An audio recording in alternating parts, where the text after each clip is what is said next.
Welcome to The Fresh Perspective. I'm Shelley.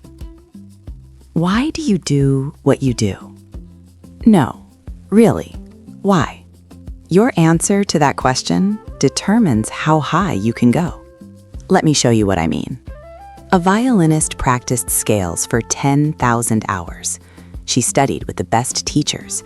She recorded herself, analyzed every bow stroke, perfected every vibrato.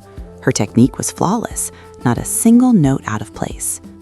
But when she auditioned for the master, he closed his eyes while she played. When she finished, he sat in silence for a long moment. Then he asked quietly, "Why do you play?" "To be excellent," she said, "to master the instrument."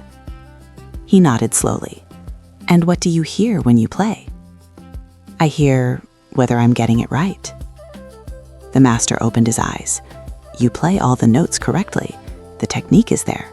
But the music?" He paused. "The music hasn't arrived yet." Her chest tightened. "What am I missing? I've done everything. I practice more than anyone. I've sacrificed." "There's a door," he interrupted gently, "that only opens from love. Your discipline brought you to that door, but only love can take you through it." She left confused, frustrated. Hadn't she loved music her whole life? That night, unable to sleep, she sat with her violin at 2 a.m. Not to practice, just sat with it. She ran her fingers along the wood, feeling the grain. This instrument had been with her through everything: heartbreaks, joy, lonely nights, triumphant stages. And suddenly she wasn't thinking about mastery anymore. She was thinking about the first time she'd heard a violin as a child and felt something wake up inside her. She remembered her grandmother humming while cooking, that pure, unself-conscious devotion to the moment.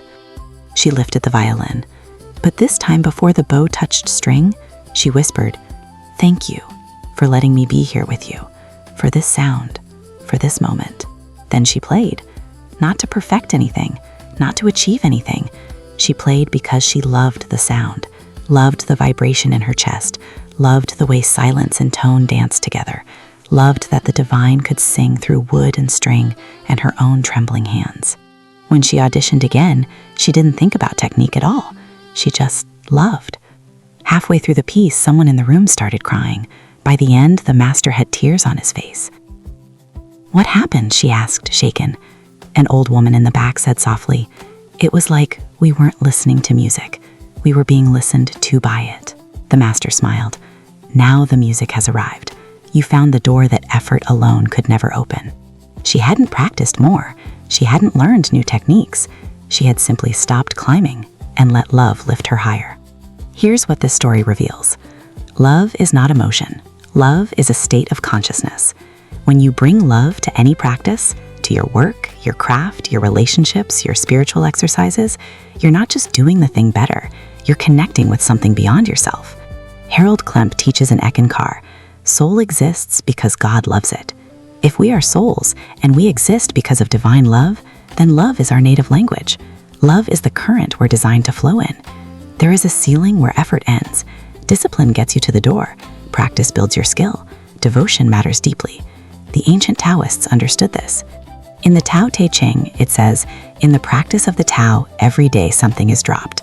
Less and less do you need to force things, until finally you arrive at Wu Wei, effortless action. When nothing is done, nothing is left undone." This is Wu Wei, not laziness, not giving up. It's the state where you stop forcing and start flowing with the divine current. The true meaning of Kung Fu points to the same truth. Kung Fu doesn't mean fighting. It means skill achieved through devoted time, but with a deeper layer, work done with love and devotion. The masters know, you practice until the practice practices you.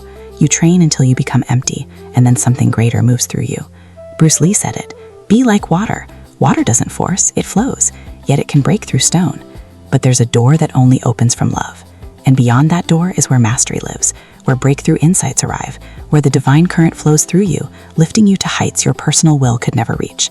The violinist didn't work harder, she worked from a different state. She stopped trying to achieve and started allowing love to move through her. That's the difference. So how do you practice this? 3 simple ways.